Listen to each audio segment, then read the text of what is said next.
Hello, kamusta tayong lahat? Nagpapasalamat ako kay Jesus Christ dahil pinalaya niya tayo. Dati, slave tayo sa kasalanan. At si Jesus Christ ang nagpalaya sa atin, kaya hindi na tayo alipin ng kasalanan ngayon. Kundi, servant na tayo ni Almighty Father, tsaka ni Jesus Christ. At tinuruan tayo ni Jesus Christ na yung mga nakakapagpadumi sa atin ay hindi galing sa mga bagay sa labas ng katawan natin.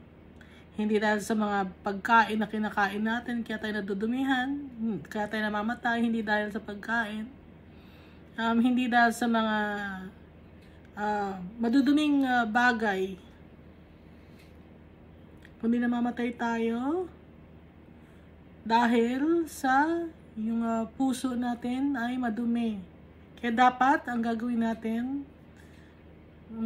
i-deny natin yung sarili natin, aaminin natin na makasalanan tayo, isusuko natin yung kasalanan natin kay Jesus Christ, siya kay Almighty Father, at para malinis ang ating mga puso at isipan, yung mata natin, itutuon natin kay Jesus, para maging healthy yung mata natin.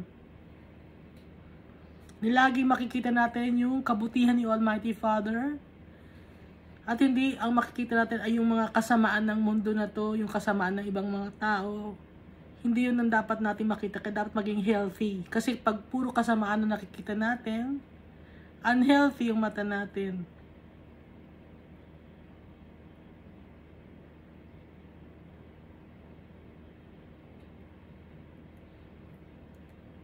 At dapat iwasan nating maging ipokrito, na gaya ng mga Pharisees at saka ng mga scribes or teachers of the law. Dahil yung mga Pharisees, pinapahirapan nila yung mga tao, at saka yung mga scribes, pinapahirapan nila yung mga simpleng tao.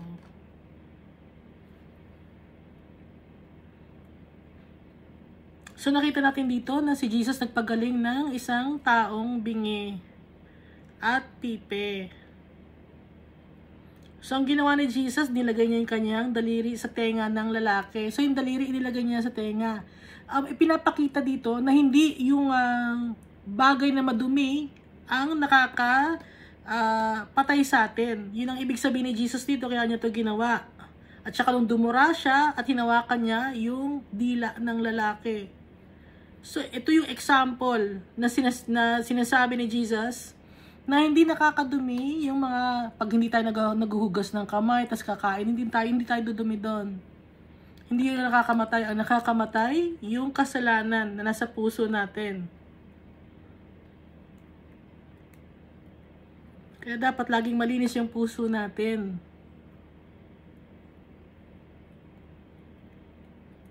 Hindi ba kasabi niya, hindi, yung bacteria kasi nakakamatay yun.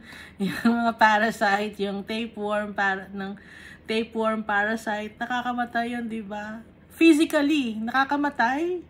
Pero hindi ka naman agad-agad mamamatay doon. Dahil, yung sinasabi dito ni Jesus Christ na pagkamatay, ay yung pag napunta ka ng Hades, or realm of the dead. Yun ang sinasabi ni Jesus.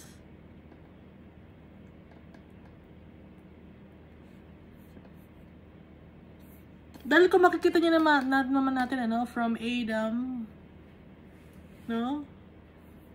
Up to this time, maraming mga taong kinukuha si Almighty Father. Ang hindi lang namatay, na kinuha ni Almighty Father, ay si Enoch at saka si Elijah. Hindi sila nakaranas ng kamatayan.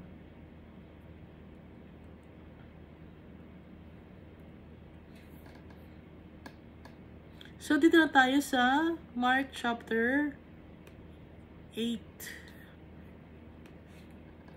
Na nabasa na natin to sa ibang mga gospel writers, pero babasahin pa rin natin. During those days, another large crowd gathered. Since they had nothing to eat, Jesus called his disciples to him and said, I have compassion for these people. So, si Jesus maawain siya, no? Mapagmahal siya, maawain siya. So, itong mga taong to na pinapakain ni Jesus, hindi alam kung ito talaga ay totoong naniniwala sa kanya o nagkikichismosa lang, no? Nakikisabit lang. Pero naawa siya. Kahit ano pa man sila, kahit sino pa man sila. Excuse. For these people, they have already been with me 3 days and have nothing to eat. So, 3 days na niyang kasama yung mga tao, nag-aantay kay Jesus, na magturo or magpagaling si Jesus. If I send them home hungry, they will collapse on the way because some of them have come a long distance. So, galing pa sa ibang mga malalayong lugar, yung mga tao. His disciples answered, "But where in this remote place can anyone get enough bread to feed them?" Sabi ng disciples, saan tayo makakakuha ng pagkain o ng tinapay na mapapakain sila? Napaka-remote area nitong lugar na pinuntahan natin. Walang tindahan, walang palengke, walang marketplace. How many loaves do you have? Jesus asked. Tinanong ni Jesus kung ilang tinapay sila meron dala-dala. Buong tinapay, loaves, no? 7, they replied. He told the crowd to sit down on the ground. When he had taken the 7 loaves and given thanks, he broke them and gave them to his disciples and distributed to the people. So, dati, nang nagpakain siya ng 5,000 men, hindi pa kasala yung women and children, 5 loaves yung bread, no? Ito naman, 7 ang dala nila. O ang naihati-hati, 7 loaves. At pinag-pray yun ni Jesus, nagpasalamat siya kay Almighty Father sa 7 tinapay at hinati-hati yun. Ibinigay sa kanya mga disciples at ipinimigay ng mga disciples sa mga tao. They had a few small fish as well. Meron din konting isda na maliliit. He gave thanks for them also and told the disciples to distribute them. So, yung mga maliliit na isda ay pinag-pray din ni Jesus. Nagpasalamat siya kay Almighty Father. Pinadistribute din niya, no? Or pinamahagi sa mga tao. The people ate and were satisfied. So, kumain yung mga tao at nasatisfied sila. So, unlimited na naman ng kain nila. O, nakakain ka na, tama na yan. Hindi ganon. Kundi hanggat gusto nilang kumain, kakain sila. Afterward, the disciples picked up 7 basketfuls of broken pieces that were left over. So, pagkatapos nilang kumain, nabusog na sila, 7 basketfuls of broken pieces, no? Ang natira pa. From 7 loaves of bread, napakain na lahat, may natira pang tinapay na 7 basketfuls of broken pieces. About 4,000 were present. So, dati, nabasa natin 5,000, no? So, itong pagpapakain ni Jesus, 4,000 naman na mga lalaki to. Hindi pa kasama sa bilang yung mga babae at mga bata. After he had sent them away, he got into the boat with his disciples and went to the region of Dalmanutha. So, nung napakain na yung mga tao, umalis na sila, sumakay na ng boat para magpunta sa region ng Dalmanutha. The Pharisees came and began to question Jesus. To test him, they asked him for a sign from heaven. So, yung mga Pharisees, laging nakabantay, no? Nagmamatsyag. Humingi sila ng sign from heaven kay Jesus. Tanong sila ng tanong kay Jesus. At humingi sila ng sign. Kung talagang sino ba siya. At kung ano talaga ang mission niya. He sighed deeply and said, "Why does this generation ask for a sign? Truly I tell you, no sign will be given to it." So, nalungkot si Jesus. Bakit ba naghingi pa ng sign itong generation na to? Walang ibibigay na sign sa inyo. Then he left them, got back into the boat, and crossed to the other side. So, nung napakain niya yung 4,000 men, hindi pa kasama yung children and women, sumakay siya sa boat. Nagpunta siya sa ibang lugar. Ngayon, nandun naman yung mga Pharisees, sinundan na naman siya. So, nagtanong sa kanya, naghingi ng sign sa kanya. No? Kay Jesus. Pero, nalungkot si Jesus. Kaya, umalis siya. Sumakay ulit ng boat. Ang sign, di ba, ay walang sign na ibibigay kundi yung sign na binigay ni Jonah para sa mga tao ng Nineveh. Sa ibang gospel writers natin nabasa yun, di ba?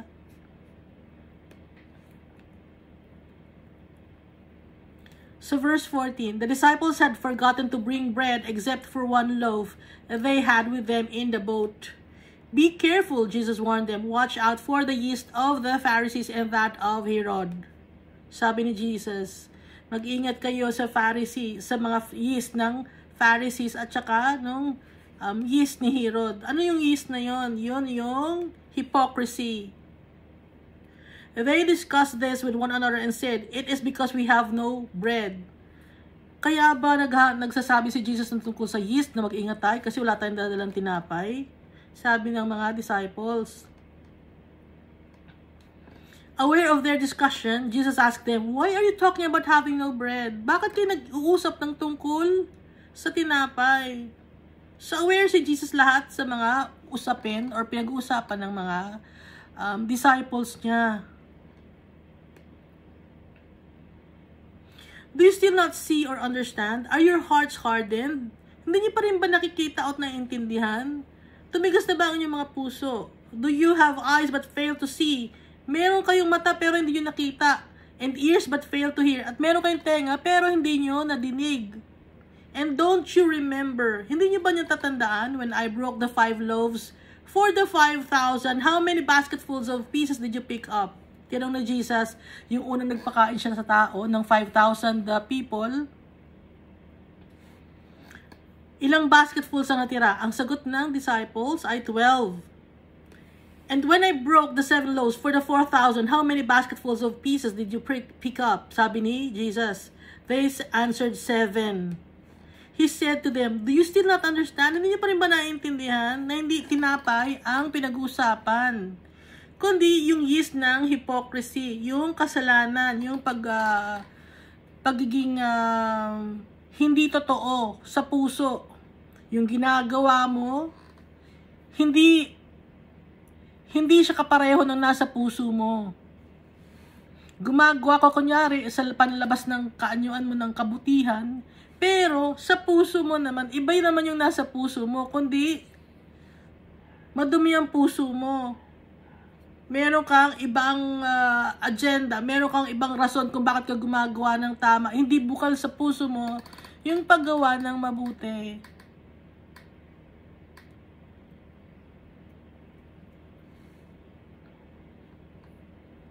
Hindi ka totoo sa sarili mo.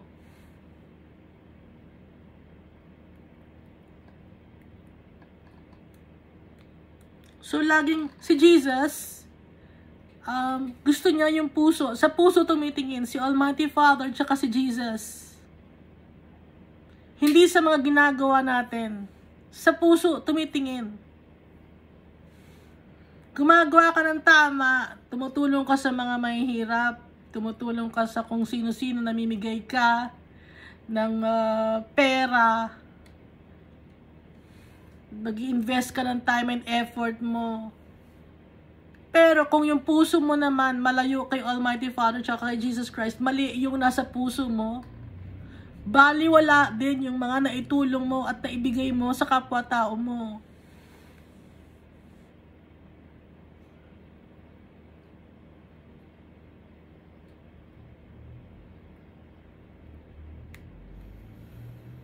Verse 22, they came to Bethsaida, and some people brought a blind man and begged Jesus to touch him. So nagpunta sila, dumating sila sa Bethsaida, at meron silang nakita na bulag na lalaki. Dinala ng mga tao kay Jesus at nagmakaawa kay Jesus na pagalingin ni Jesus. He took the blind man by the hand and led him outside the village. So, kinuha ni Jesus yung lalaki, yung blind man, sa kamay. Hinawakan ni Jesus by the hand. At sa outside the village, sa labas ng town ni Jesus dinala. At dun niya ginamot. When he had spit on the man's eyes and put his hands on him, Jesus asked, "Do you see anything?" So, pinapakita na naman dito ni Jesus, no? He had spit on the man's eyes. Dinuraan yung ni Jesus, yung mata ng lalaki. Ibig sabihin, yung dura, hindi yun ang nakakadumi. Ipinakita na naman ni Jesus. Hindi yun ang nakakapagdumi ng tao. Kundi ang nakakapagdumi ay yung puso natin, yung nasa isip natin at nasa puso natin. Na kaya tayo mamamatay dahil doon sa nasa puso natin. Ano ba yung mga nasa puso natin? Evil thoughts, slander, envy, sexual immorality, greediness. Ano pa ba? Murder, theft.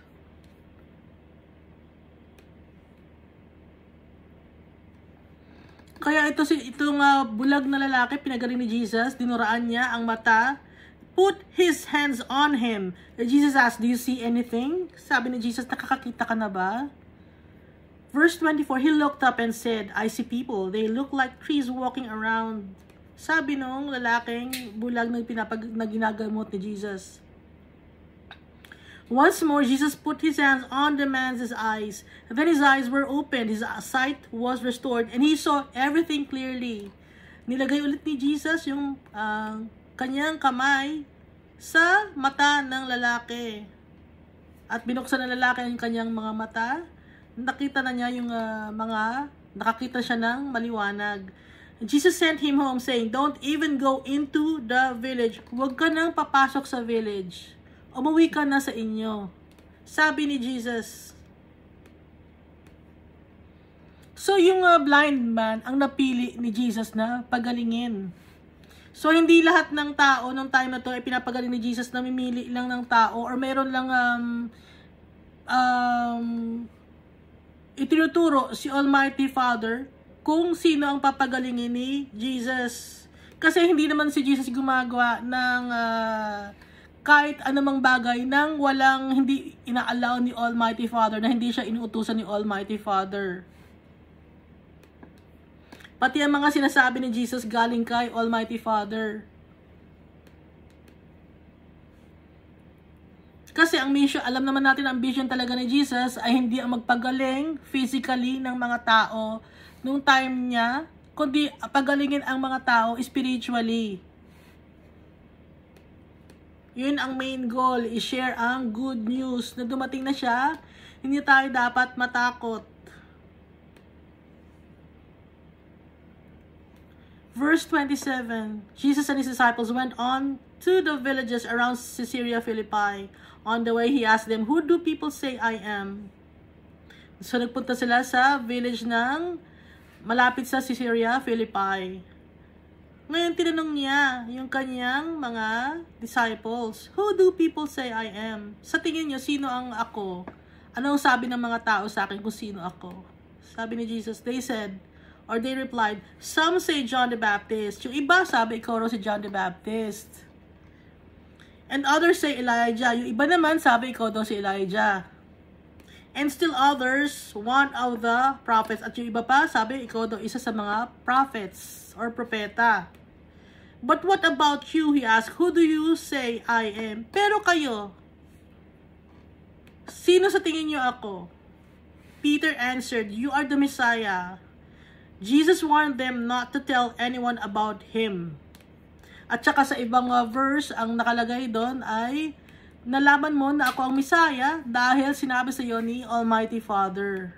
Kaya alam mo yon. Sa Matthew ba nakalagay yon or sa Luke?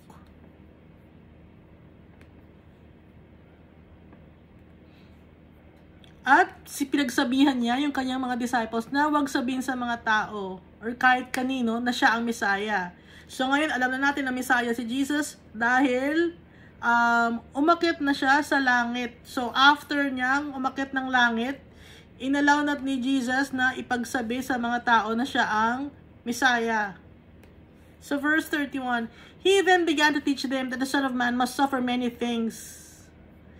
Nagtuturo dito si Jesus Christ, yung tungkol sa Kanya, na marami siyang mapagdadaan ng mga kahirapan and be rejected by elders. So sinasabi na niya, hinahanda na niya ang Kanyang mga apostles sa kung ano ang mangyayari sa Kanya, kaya tinuturuan niya, kaya tinitrain niya na the chief priests and the teachers of the law, and that he must be killed, and after 3 days, rise again.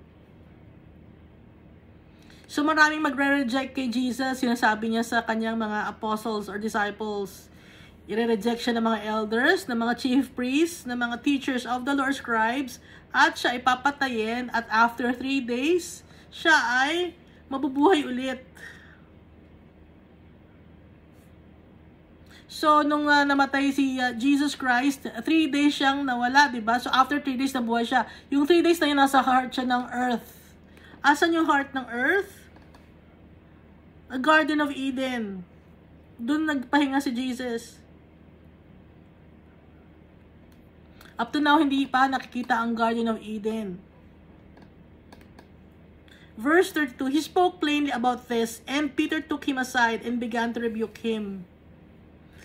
So si Peter, nirebuke niya si Jesus kasi ang isip lang ni Peter ay dito lang sa lupa. Hindi niya nakikita yung grand master plan ni Almighty Father. Maikli lang ang isip ni Peter. Hindi niya nakikita yung na powerful si Almighty Father tsaka si Jesus Christ. But when Jesus turned and looked at his disciples, He rebuked Peter. Get behind me, Satan. Sabi ni Jesus kay Peter. Kasi yung sinasabi ni Peter ay hindi maka-Diyos. Hindi plan ni Almighty Father yung sinasabi ni Peter. Binablock ni Peter yung dapat na mangyari para masave ang mga tao. Kaya, ginamit ni Satan si Peter na magsalita. Get behind me, Satan. Alam ni Jesus na kaya nasabi ni Peter yon, na nirebuke siya ni Jesus, na narebuke ni Peter si Jesus. Ang lakas ng loob ni Peter mag-rebuke kay Jesus, no?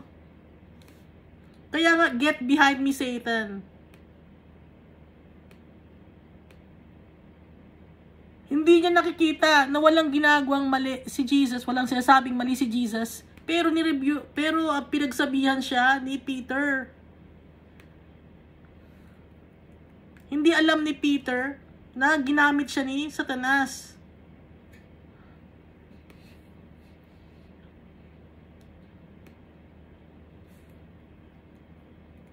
Pero alam ni Jesus na ginamit si Peter ni Satanas.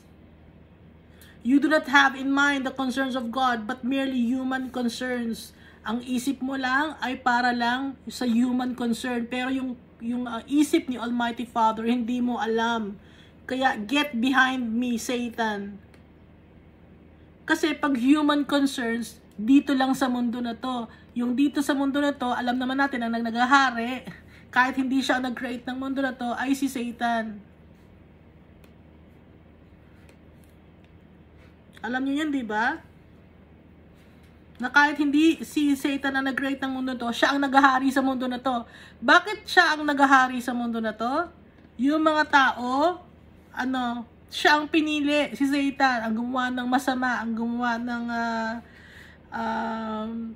mga evil thoughts, ang sundin ang kanilang kagustuhan, hindi ang kagustuhan ni Almighty Father.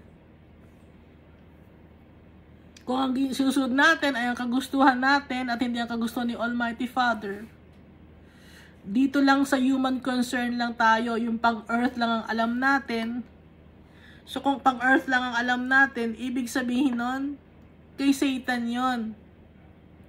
Hindi natin nalalaman yung plan ni Almighty Father. Ayaw nating i-accept.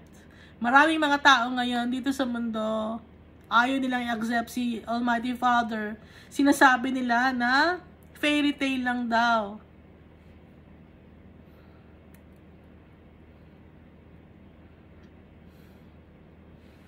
Sinasabi nila si Jesus hindi raw totoo.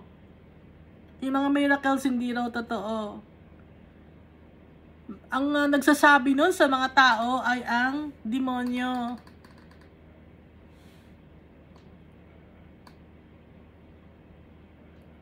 Nabulag na yung mga tao ng demonyo.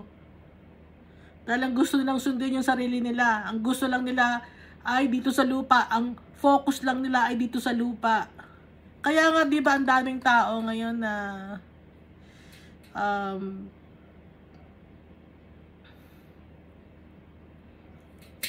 gumagawa ng mga bagay na ikakapahamak nila para lang maging sikat, para yumaman. So, hindi nila na napapahamak sila. Dahil gawain yun ni Satanas. And then he called the crowd to him along with his disciples and said, so verse 34, whoever wants to be my disciple must deny themselves and take up their cross and follow me. Kung sino man ang gustong sumunod sa akin, maging follower ko, dapat i-deny niya yung kanyang sarili. Kalimutan natin ang sarili natin. Take up their cross.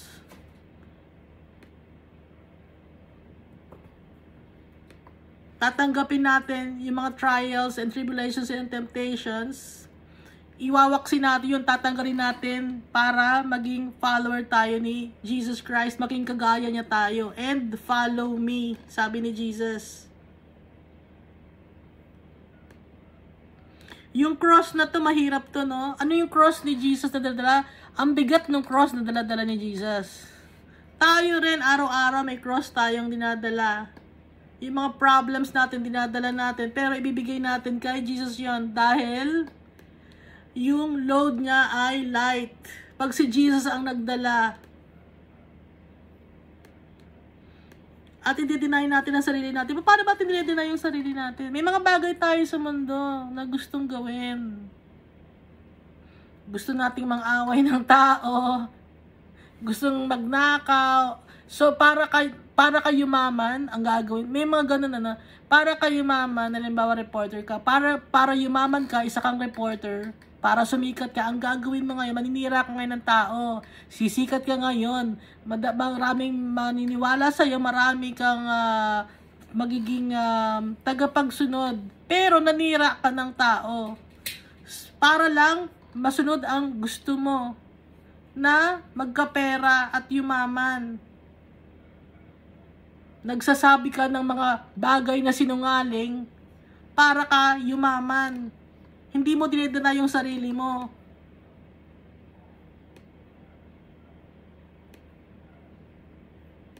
Ano pa? Isa pang example, may isang lalaki, may asawa. Para ka yumaman, papatol ka sa lalaki na mayaman. Alam mong may asawa yung lalaki, pinatulan mo kasi mayaman yung lalaki eh. Ang gusto mo ngayon, ikaw ang maging asawa at tanggalin yung i-anal yung unang asawa para ikaw ang yumaman. Yun ang gusto mo. Hindi mo dinadadala yung sarili mo dahil yung gusto mo ang masunod. Nakasira ka ng pamilya.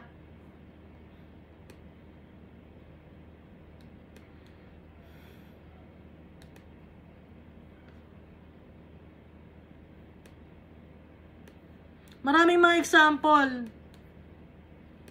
Yung iba, hindi nila dinadala yung sarili nila. Ibinebenta nila ang kaluluwa nila. Patol-patol sila sa kung sino man para lang sila sumikat at yumaman. Ganon yung nangyayari sa mga usually, mga models yon, babae o lalaki. Papatol sila sa lalaki, papatol sila sa babae. Lahat na lang pinapatulan nila. Usually rin, sa yon, sa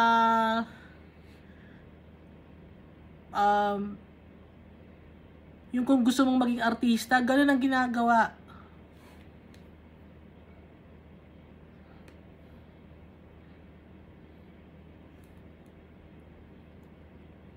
Binibenta yung kaluluwa. Ginagawa ng prostitute ang sarili nila kapalit yung kasikatan at karangyaan. Hindi nila dinedeny yung sarili nila.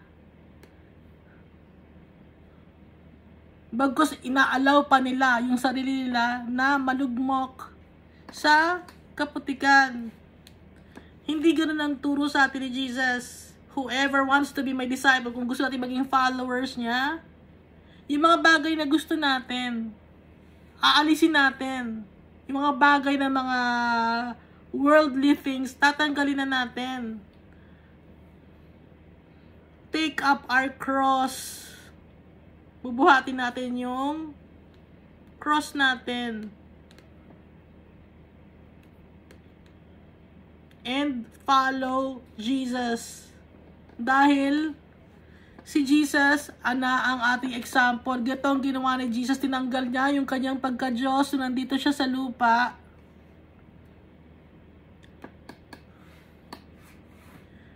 Naging sacrifice siya. Para sa atin, malaman natin kung paano makilala si Almighty Father, kung paano makuha ang ating inheritance, makasama natin yung tatay natin in heaven.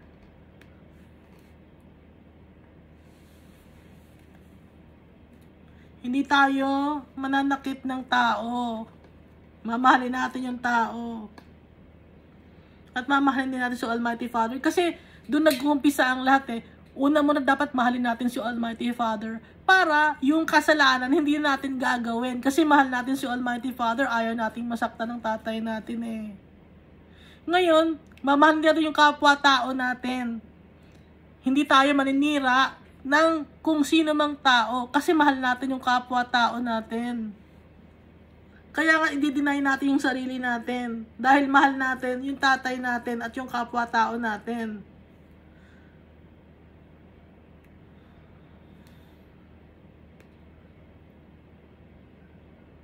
For whoever wants to save their life will lose it. Kung sino man ang gusto nilang i-save yung buhay nila, mawawala nila ang buhay nila. Ano ibig sabihin itong mawawala nila yung buhay nila? Isinave na nga nila yung buhay nila pero mawawala pa. Dahil gusto nilang yumaman sa mundo na to, hindi naman talaga yun ang totoong kayamanan, pero ang ginawa nila, binenta nila ang sarili nila sa kanilang kagustuhan. Mawawala ngayon nila ang kanilang buhay. Paano nila mawawala ang kanilang buhay?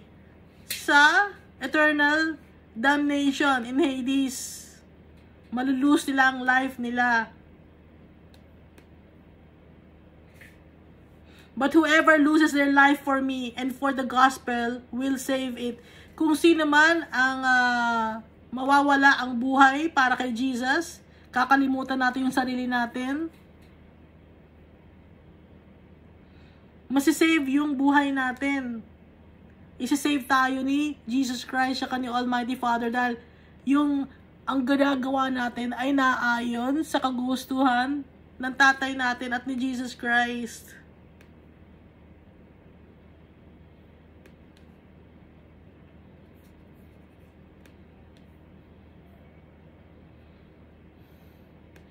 Example, no?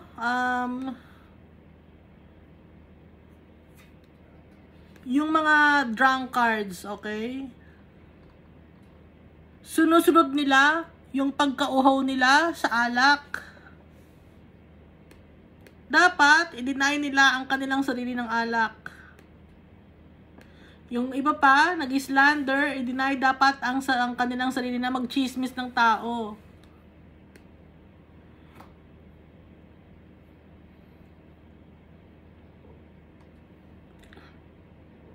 Excuse. Ano pa? Yung gusto ng katawan mo, yung gusto ng laman mo, yung adultery, fornication, at homosexuality, kasi gusto ng laman mo yon, de-deny mo ngayon yung sarili mo. Dahil ang gusto ni Jesus, at saka ng tatay natin, malinis tayo.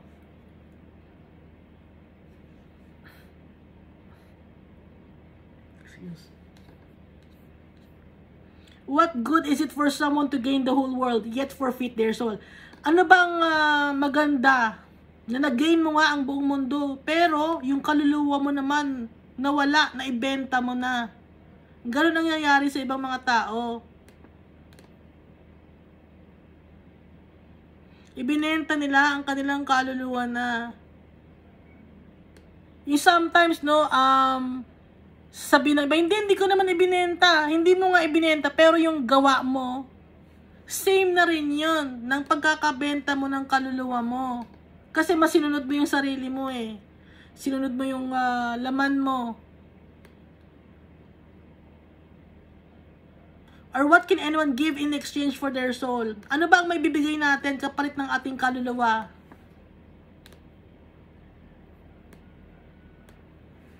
May bibigay ba kayo kay Almighty Father kapalit ng inyong kaluluwa? Para ma-save ang kaluluwa ninyo? Wala. Para ma-save tayo, si Jesus at si Almighty Father, yun ang susundin natin. Para ma-save tayo. Para mag-gain natin yung life natin. Kasi ang iniisip natin dapat ay yung buhay with our Father and Jesus Christ. Hindi yung buhay lang dito sa mundo. Dahil yung buhay lang dito sa mundo, limited lang.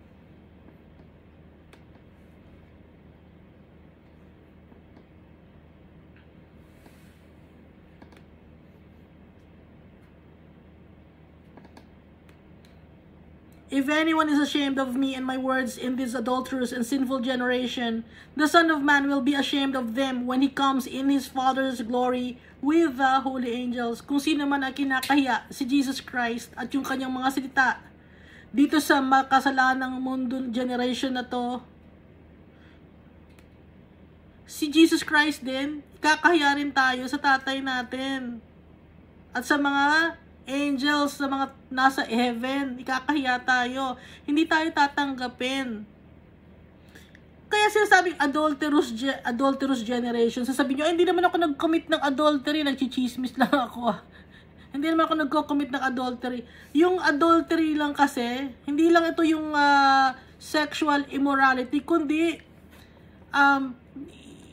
it's like prostituting yourself. Ganon. Para makakuha ka ng earthly possessions or material gains, ang gagawin mo, manloloko ka ng tao, mang-scam ka. Susundin mo yung sarili mo, sasabihin mo, hindi ka, kung babae ka pinanganak, sasabihin mo, hindi ka babae. Kung lalaki ka pinanganak, sasabihin mo, hindi ka lalaki. Iba kang, hindi ka, ang dami kasing tawag, hindi natin alam. No? So, kasinungalingan yon. Kung kasinungalingan yon, sino yon? Kung kasinungalingan yon, sa demonyo yon. Kay Satan yon. Kasi siya yung father of lies. Kasi yun ang kanyang language. Kasinungalingan.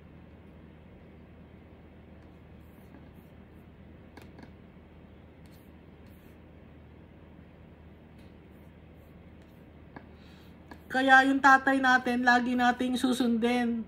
Lagi nating magiging aware sa mga ginagawa natin. Lagi tayong magpe-pray.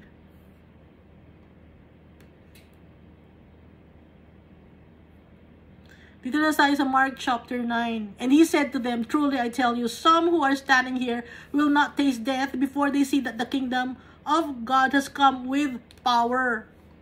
So, si Jesus, no, ito sinasabi niya na hindi lahat ng tao, konti sa inyo na nakasama ko dito ang hindi makakaranas ng kamatayan hanggat hindi nila nakikita ang kaharian ng Diyos.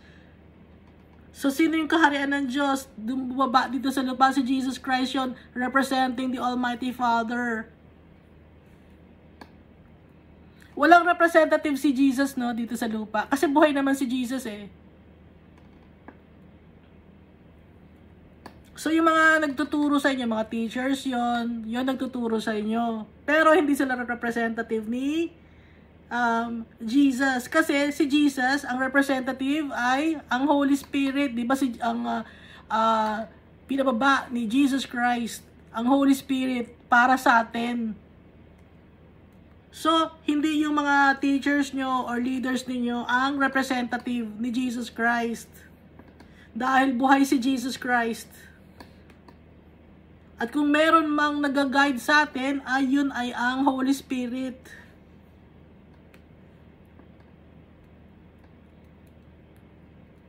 Kasi maraming mga iba-ibang nationality na nakikita ko. Representative daw sila. Pero iba naman ang trabaho nila. Ang dami nilang asawa, ang dami nilang pera. Hindi ganoon si Jesus. Hindi ganoon ang pamumuhay ni Jesus dito sa lupa. Kaya magbabasa tayo ng Bible para malaman natin kung paano namuhay si Jesus dito sa lupa, para hindi tayo maloko ng mga leaders ninyo. So yung sinasalihan ninyo, cult yun.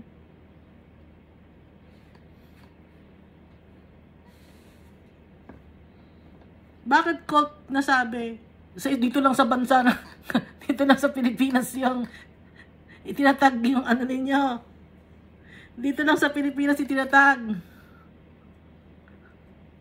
Tapos saka kayo magtatatag sa ibang bansa para masabing international kayo.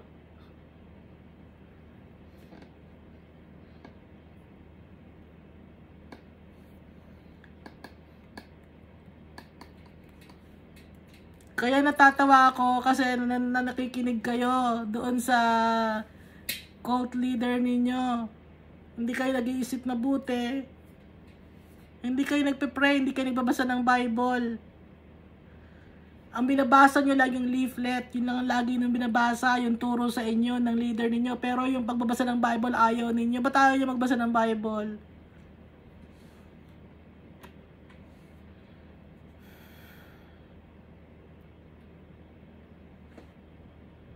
Sabi hindi, established na yung cult leader. Established na. Oo, naging established yun dahil sa panghingi ng tithe sa inyo. Na hindi naman pinag-uutos ni Jesus. May mga nanghingi pa sa bus. May mga naka-necktie na nanghingi sa bus. Naging international na, sa ibang bansa na sila nanghingi. Pero originally nandito sila sa Pilipinas. Yung leader nila dito sa Pilipinas, hindi ko papangalanan. Madami. Yung isa na mga cult leader, sabi lahat daw ng ginto dalhin sa kanya. Dahil yun daw ang utos ng Almighty Father, yung hinuhukay na ginto sa, hindi ko nabanggit yung lugar kasi pag binanggit ko yung lugar, malalaman nyo na. Kasi nagtanong ako doon sa nagpunta kasi ako doon sa lugar within the Philippines lang. Nagpunta ako, tinanong ko, okay ba yung leader na to? Ang sabi, lahat ng ginto sa kanya daw dalhin eh. Kaya yumaman. Tapos nagkaroon ng spiritual wife na 3. At dinala niya yung spiritual wife niya sa ibang bansa. Doon niya ginagawa yung kanyang kalokohan. Hindi dito sa Pilipinas kasi malalaman. Tinatago niya. Marami. Hindi ko naiisa-isahin na. Kaya nga wala akong masalihan eh. Hindi ko malaman kung saan ako sasali.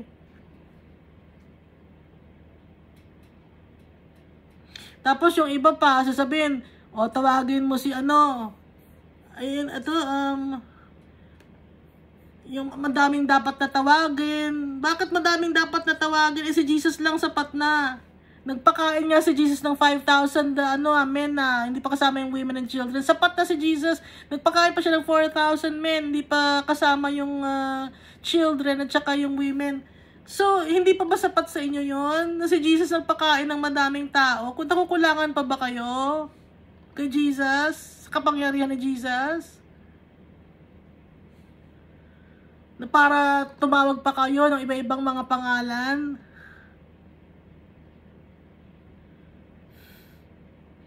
Si Jesus lang nakagawa nun na.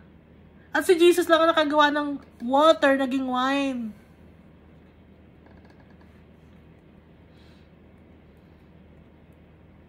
Si Jesus lang nakagawa nun.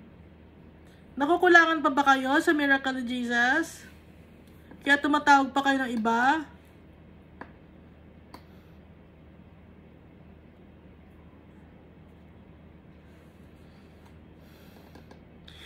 Nakukulangan pa ba kayo dito sa Bible?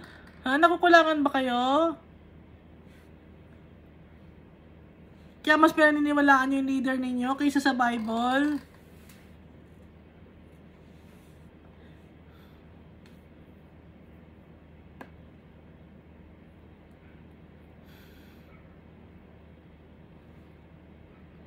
Sa verse 2 na tayo ng Mark chapter 9. After 6 days, Jesus took Peter, James, and John with him and led them up a high mountain where they were all alone.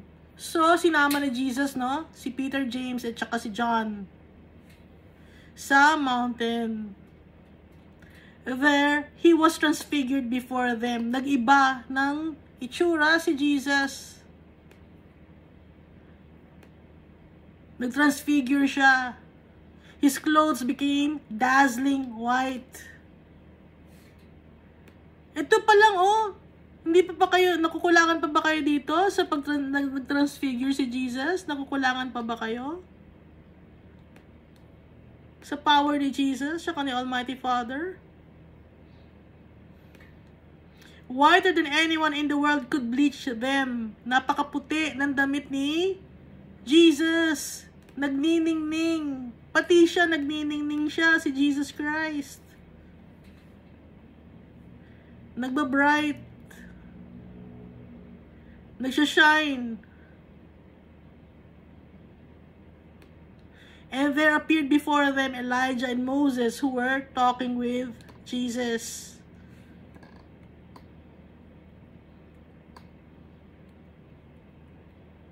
So, nag-transfigure si Jesus. Yung katawan, yung damit niya, nag-iba.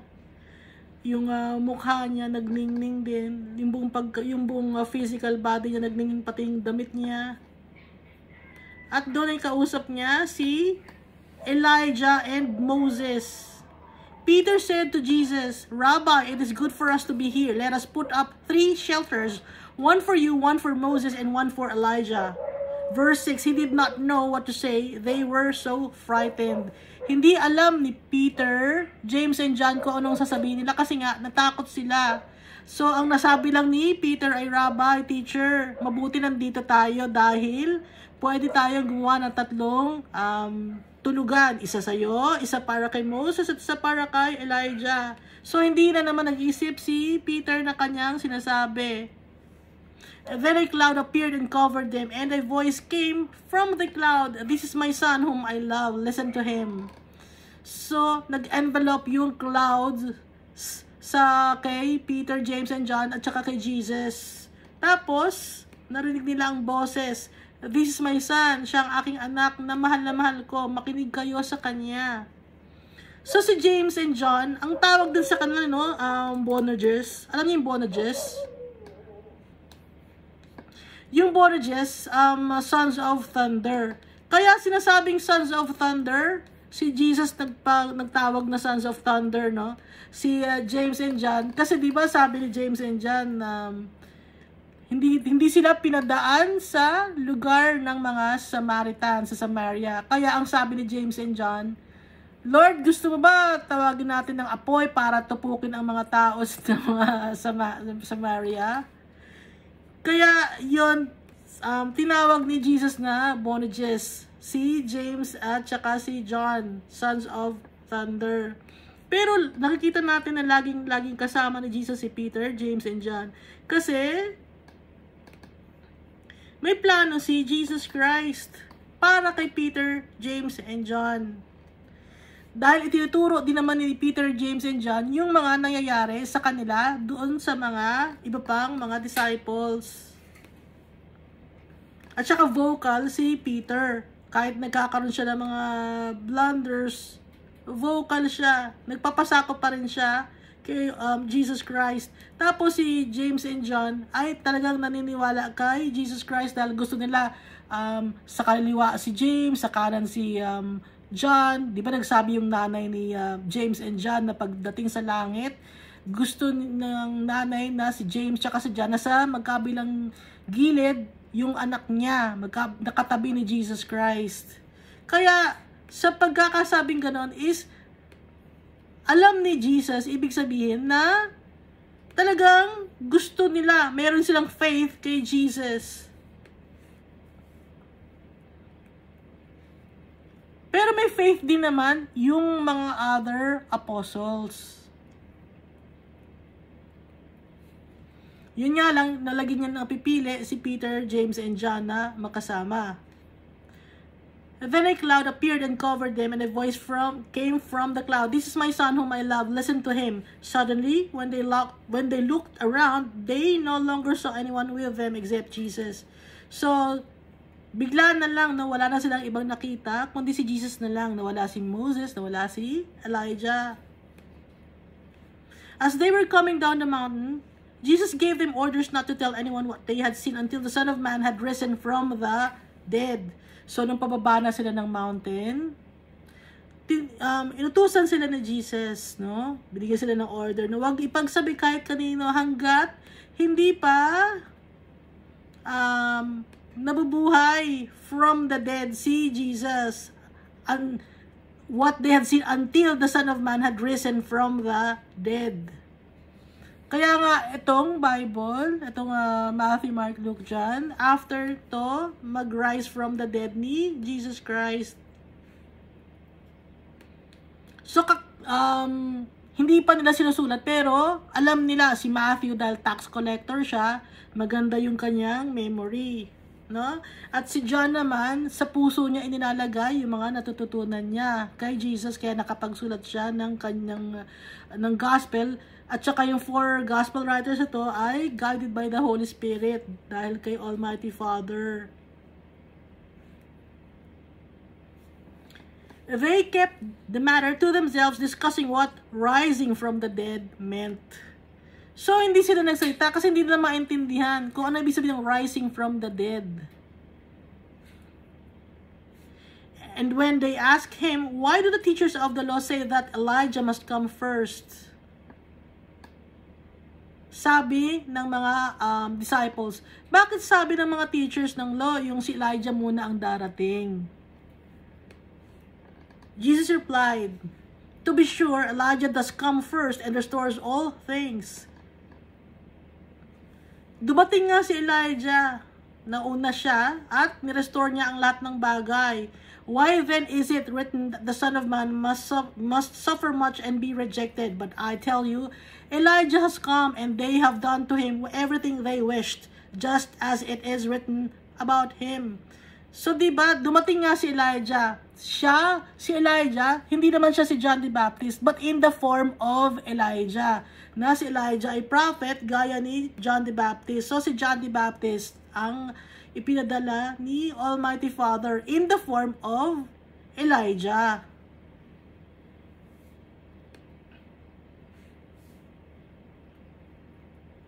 Pero magkaiba syempre si Elijah at si John the Baptist. Pero ang pagkakapareho lang nila is pareho silang padala ni Almighty Father. Pareho silang prophet. At si Jesus Christ ay dapat na mag-suffer much at i-reject ng mga tao. Yun ang nakasulat sa prophecy sa Old Testament.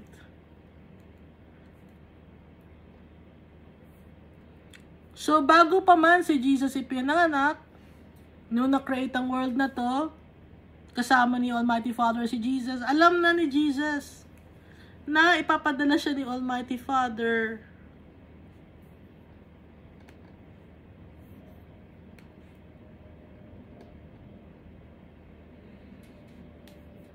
Andito siya sa Proverbs.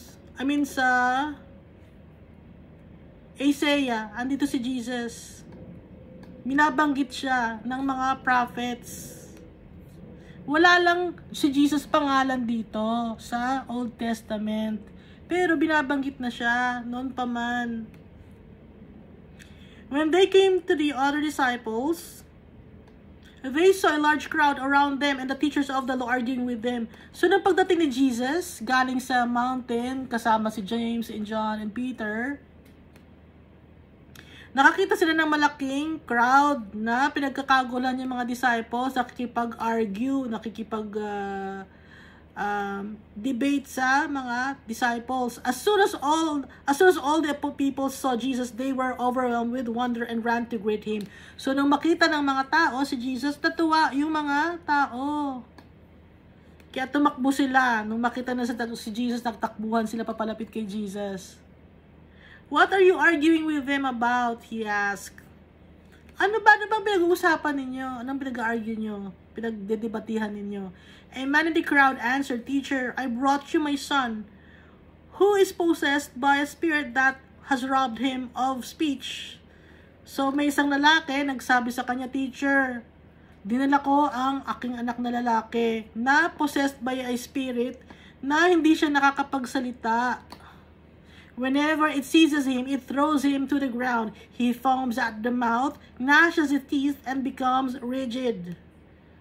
So parang epilepsy to, no? Hindi siya nagsasalita, tapos bumubula yung bibig niya, yung ipin niya nag-grind, at naninigas siya. I asked your disciples to drive out the spirit, but they could not. Sinabi ko sa mga disciples mo na pagalingin yung aking anak, i-drive out yung spirit, na masamang spirit, pero hindi nila kaya.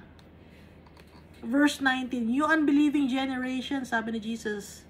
Jesus replied, How long shall I stay with you? Hanggang kailan ako ba na mag-stay sa inyo?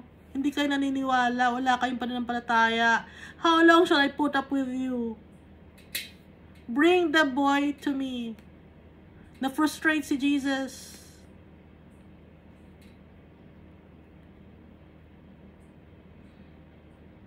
So may takot yung mga disciples, kaya hindi nila napagaling yung bata. Kulang sila ng pananampalataya.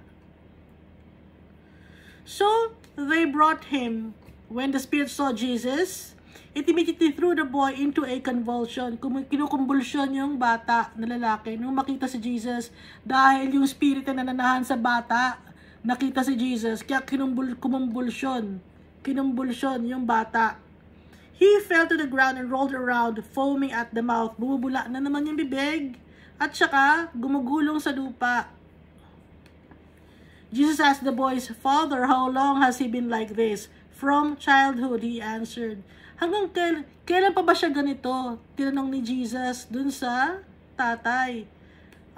Simula sa pagkabata, sabi nung tatay. It has often thrown him into fire or water to kill him. So, pag pinukumbulsyon yung bata or inaatake,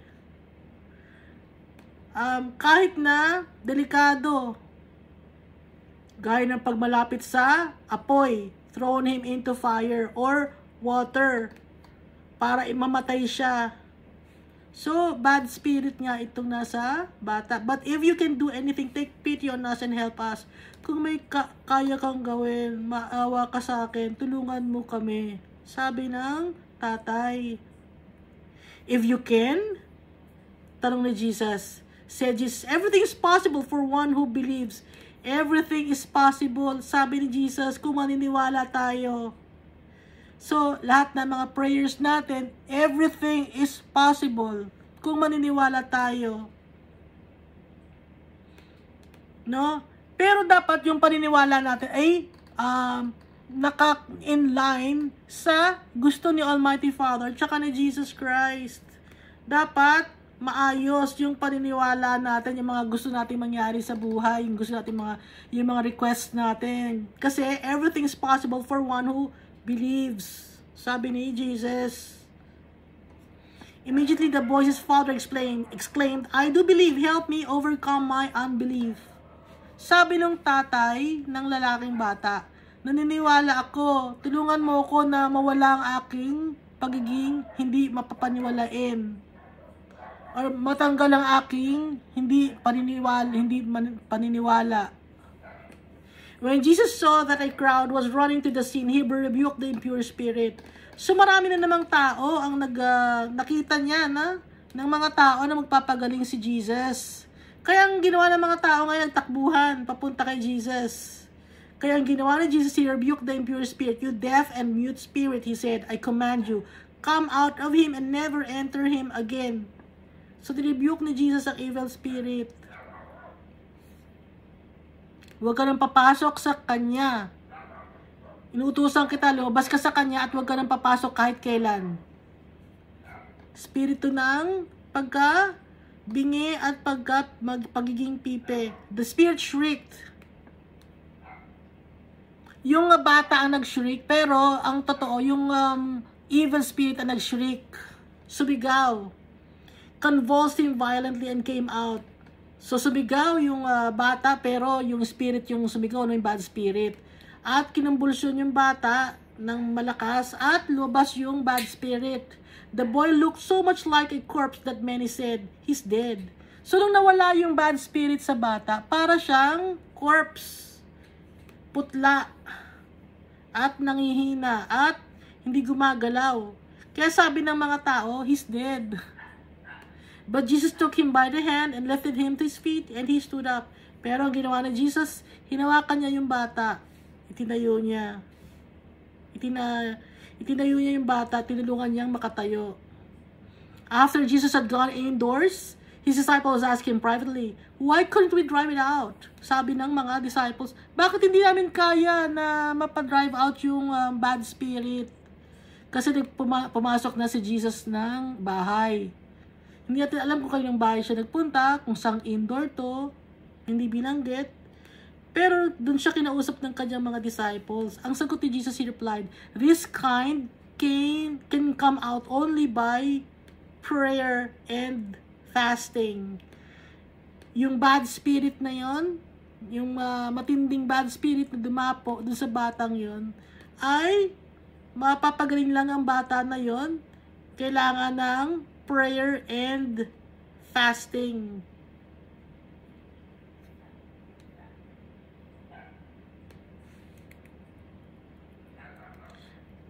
Nanonood ako ng documentaries. May mga bata na bata pa lang pumapatay na ng tao, 10 years old. May mga ganon. Nanonood ako ng documentaries.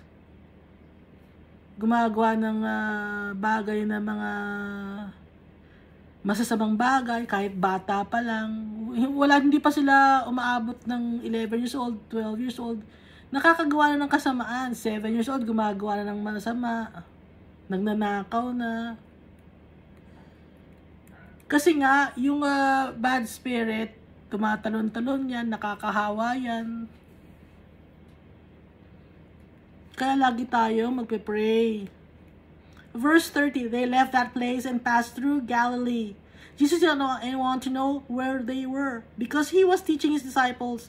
Ayaw ni Jesus malaman ng mga tao kung nasaan sila kasi nga gusto niyang turuan yung kanyang mga disciples.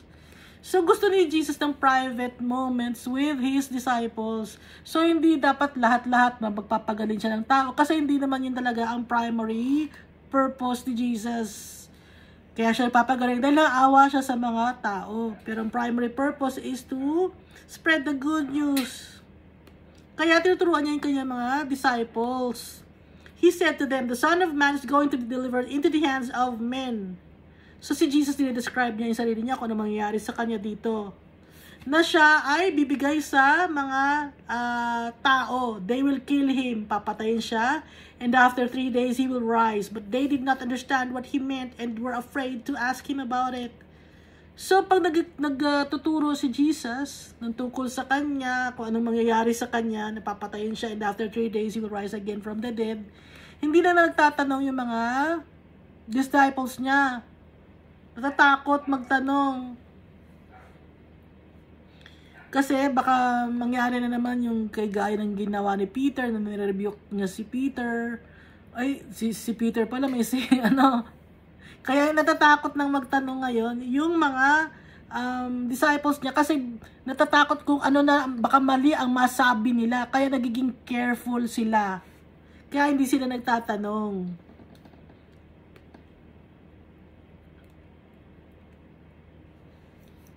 So verse 33, they came to Capernaum. When he was in the house, he asked them, "What were you arguing about on the road?" But they kept quiet because on the way they had argued about who was the greatest. So nagtanong si Jesus, ano ba ang aawayan ninyo, pinagtatalo ninyo sa nung nasa kalye tayo or nasa road tayo? Anong pinagtatalunan ninyo? Pero tahimik lang yung mga apostles or disciples kasi ang pinagtatalunan nila ay kung sino ang greatest.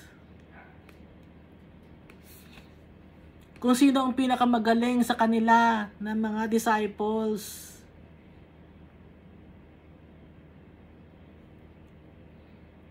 Kasi hindi nga nila napaalis yung demon sa na lumulukob sa bata. Kaya ngayon nagtatalo-talo ngayon sila. Kung sino yung mga maraming may napagaling ako madami, ganon. Kaya nagtatalo-talo ngayon sila, nag-argue sila. Sitting down, Jesus called the 12.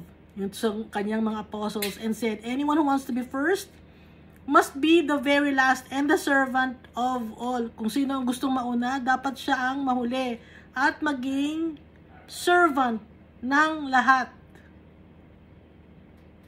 He took a little child whom he placed among them. Taking a child in his arms, he said to them, "Whoever welcomes one of these little children in my name welcomes me, and whoever welcomes me does not welcome me, but the one who sent me." Sabi ni Jesus.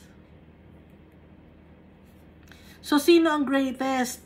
Kung sino man ang gustong mauna, siya ang mahuhuli at siya ang dapat ang maging servant.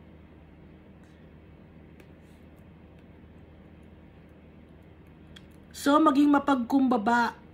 Ang gusto ni Jesus Christ, humble. Kaya kumuha siya ng little child kasi yung little child is vulnerable. Kung sino man ang tatanggap sa batang ito, na malilit na batang ito, sa pangalan ko ay tinatanggap ako. At kung tinatanggap nyo ako, hindi lang ako ang tinatanggap ninyo, kundi si Almighty Father ang tinatanggap ninyo. Sabi ni Jesus Christ. Kaya yung mga vulnerable, yung mga weak, like yung mga widow, tatanggapin natin. Yung mga nasa kulungan, dadalawin. Yung mga low in spirit, papalakasin, i-uplift natin. Ganon ang gusto ni Jesus. Maging servant tayo ng lahat. Teacher, said John, "We saw someone driving out demons in your name, and we told him to stop because he was not one of us." Sabi ni John. Si John, John the Evangelist. "Teacher, nakakita kami ng isang tao na nagda-drive out ng demons. Nagamit-gamit yung pangalan mo." Sabi namin, tumigil siya kasi hindi naman niya tayo kasama eh. Hindi siya kabilang sa atin. Hindi natin siya kasama. Ang sagot ni Jesus, verse 39, "Do not stop him, huwag niyo siyang pigilan. For no one who does a miracle in my name can in next moment say anything bad about me." Walang makakapagsabi ng masama sa akin, walang makakapagtrato ng masama sa akin kung ginagamit niya yung pangalan ko para makapagpagaling ng may sakit or makagawa ng miracle. Kaya wag niyo siyang pipigilan. Kasi kasama natin siya. Pag ginagamit niya ang pangalan ko, kasama natin siya. Ibig sabihin, naniniwala siya sa akin. Naniniwala siya sa power ko. Naniniwala siya kay Almighty Father. Yun ang ibig sabihin dito ni Jesus Christ. Kaya ginagamit niya yung pangalan ko kasi naniniwala siya sa akin. Hindi siya magsasalita ng masama tungkol sa akin. Dahil ginagamit niya yung pangalan ko na daladala ko naman si Almighty Father. Yun ang ibig sabihin ni Jesus dito. Verse 40, for whoever is not against us is for us. Kung hindi siya against sa atin, para siya sa atin, kasama natin siya. Nagtitiwala siya sa akin, may pananampalataya siya sa akin, kaya ginagamit niya yung pangalan ko. Truly I tell you, anyone who gives you a cup of water in my name because you belong to the Messiah will certainly not lose their reward. So sinasabi ko sa inyo to, sabi ni Jesus, na kung sino man ang magbibigay kahit na tubig, no? Na dala-dala ang pangalan ko, dahil sa you belong to the Messiah, ay hindi niya malulusan ang kanyang reward, kundi bibigyan siya ng blessing ni Jesus Christ, siya ni Almighty Father, pag tinutulungan natin yung mga tao, na pagdadala natin ang pangalan ni Jesus at tumutulong tayo sa tao, bibigyan tayo ng blessing ni Jesus Christ.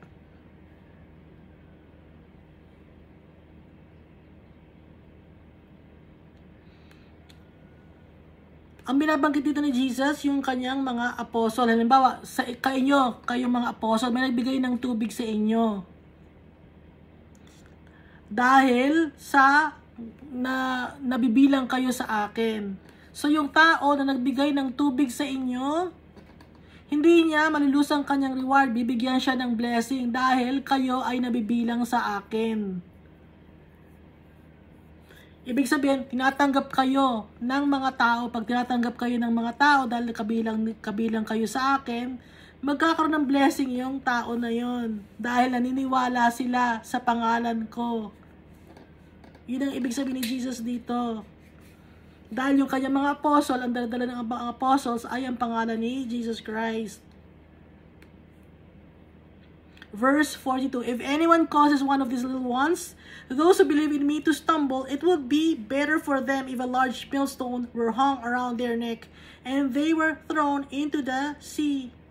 Kung sino man sa inyo ang nakakapag-cause na magkasala, ang mga bata na to o ang mga vulnerable people, nagkakasala sila, kung sino man ang nag-cause ng kaya sila nagkasala dahil sa cause ng kung sino mang tao, mas mabuti pang yung tao na yon ay maglagay ng millstone, ng bato sa kanyang leeg at ihagis siya yon sa tubig.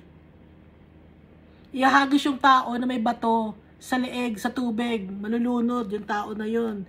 Kasi yung tao na yon ang naging cause para hindi maniwala ang mga ibang tao kay Jesus. Kaya nagkasala ang mga tao na yon na palayo kay Jesus dahil may isang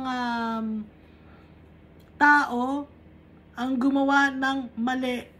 Kaya mas mabuti pang yung tao na yon ay may tapon sa dagat na may bato sa leeg niya. Yung little ones na to, applicable din to sa mga bata. Kung kaya nagkasala ang mga bata dahil gawa ninyo, mas mabuti pang itapon ka sa tubig na may bato sa leeg. At yung little ones nito ay lahat tayo. If your hand causes you to stumble, cut it off. It is better for you to enter life maimed than with 2 hands to go into hell, where the fire never goes out. Kung ang kamay mo ang naging sanhi para magkasala ka, mabuti pang putulin na lang ang kamay mo. Dahil mas mabuti na mapunta ka sa heaven ng isa lang ang kamay mo kaysa meron kang kamay pero napunta ka naman sa impyerno, na ang apoy sa impyerno ay hindi maapula.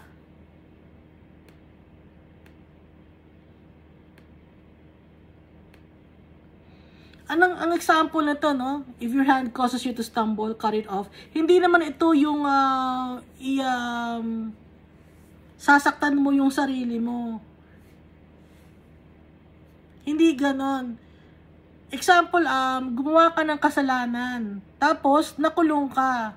Nawalan ka ngayon ng kamay o paa na para makagawa ng dati mong ginagawa mo, hindi mo na magawa. Yung dating lakad mo, hindi mo na malakad. Kasi nga, nakakulong ka na. Mas mabuti pang makulong ka na lang. No? At makapunta sa langit kaysa ng nakalaya ka nga, nasa labas ka nga, pero gumagawa ka na naman ng kasamaan. Gaya nung si Jeffrey Dahmer, isang example yon na mabuti pang nakulong si Jeffrey Dahmer kung hindi siya nakulong. Baka mas marami pa siyang napatay, at kung mas marami pa siyang napatay, mas mapupunta pa siya sa impyerno. Kaya nung nakulong siya, nakilala niya si Jesus Christ siya kasi Almighty Father, naging Christian siya. Kaya, mapapatawad siya sa kanyang kasalanan kahit na gaano kadaming kasalanang nagawa ni Jeffrey Dahmer. Ito yung example nito ng Mark chapter 9 verse 43.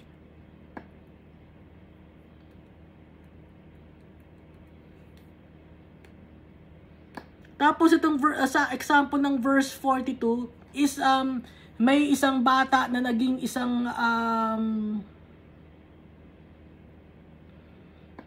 isinira na niya yung kanyang buhay. No? Sinira niya yung kanyang buhay kasi may taong nanira ng buhay niya. May taong nang molestya sa kanya. Ito, yung little ones, example ito, halimbawa may isang bata, may nang molestya sa kanya. Ngayon, yung nang molestya sa kanya, mabuti pa ang mangyari sa kanya ay magkaroon siya ng bato sa leeg, itali ang bato sa leeg niya, at itapon siya sa tubig. Kasi kaya nagkasala yung bata ng minolestya niya, naging prostitute, naging nagwala yung bata, nasira ang buhay dahil sa kanya. Kaya yung naging cause ng kasalanan na yon ng batang babae na yon, yung nang molestya sa kanya, mas mabuti pa na itapon na lang sa dagat. Dahil siya ang naging cause kung bakit nasira ang buhay ng batang babae. Example yon. Pero kung naging cause naman siya ng kasalanan ng batang babae, kung hihingi naman siya ng tawad kay Almighty Father ng wholeheartedly, tsaka kay Jesus, hihingi siya ng tawad, mapapatawad siya sa kanyang kasalanan. Pero nga lang, mayroon yung repercussions. May kaakibat yun na effect sa pagkatao niya. Verse 45. And if your foot causes you to stumble, cut it off. It is better for you to enter life crippled than to have 2 feet and be thrown into hell. So ito nga, no, example dito si Jeffrey Dahmer na dahil sa follower siya ni Christ, naniwala siya kay Jesus, kahit gaano kadami ang kasalanan mo, nakulong man siya, naparusahan man siya, mapupunta naman siya sa heaven. And if your eye causes you to stumble, pluck it out. It is better for you to enter the kingdom of God with 1 eye than to have 2 eyes and be thrown into hell. So, ito, ano ba example, yung mata mo, naging cause, ang kasalanan is mainggiting ka. Mas mabuti pang, para hindi ka mainggit, layuan mo na yung mga bagay na kinaiinggitan mo. Lumipat ka na ng bahay mo. Kung gusto mo, lumipat ka na ng bahay mo. Para hindi ka na magkasala, hindi ka na mainggit. No? So, gagawa tayo ng dahil sa nainggit ka, gagawa tayo ng way para hindi tayo magkasala. I-deny natin ang sarili natin ng mga bagay dahil nga kailangan nating sumunod kay Jesus Christ para ma-save tayo. I-deny natin ang sarili natin.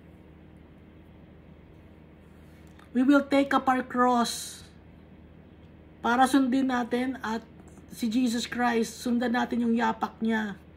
where the worms that eat them do not die, and the fire is not quenched. Kasi sa hell, or Hades, yung apoy doon, hindi nauubos.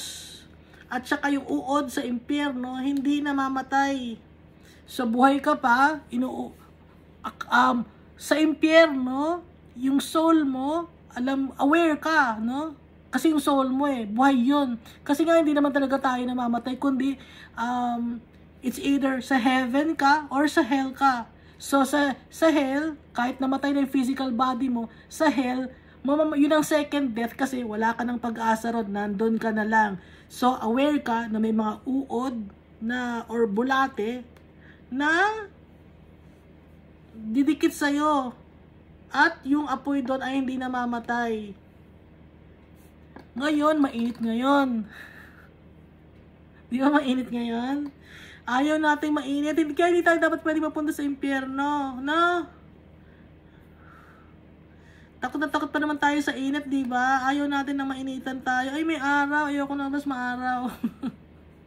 Kaya hindi tayo dapat mapunta ng impyerno. So ngayon pa lang, Lord, ayaw ko po mapunta ng impyerno, mainit doon. Oh.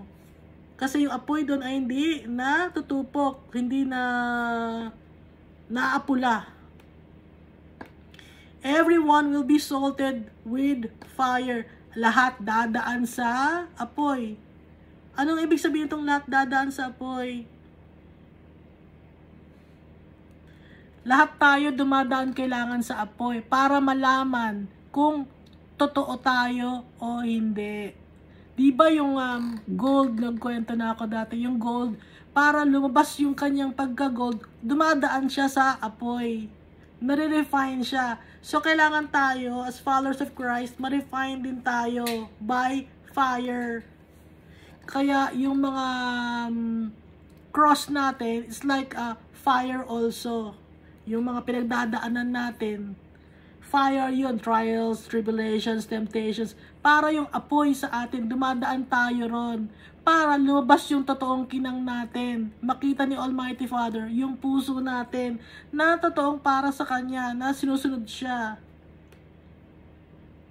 Salt is good, but if it loses its saltiness, how can you make it salty again?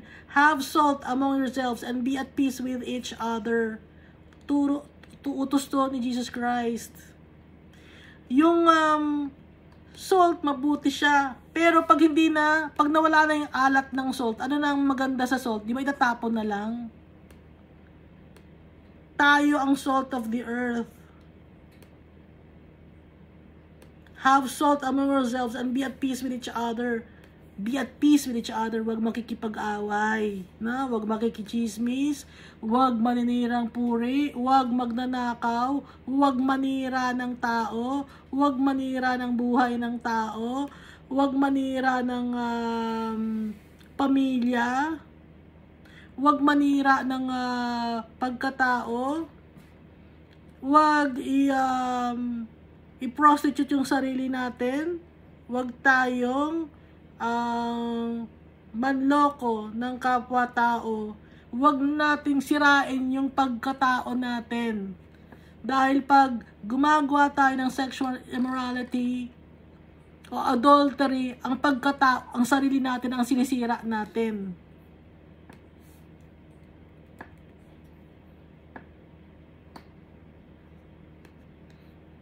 Okay, kaya tayo ang magiging salt of the earth, magiging kakaiba tayo sa ibang mga tao na hindi sumusunod kay Almighty Father para hindi tayo maitapon.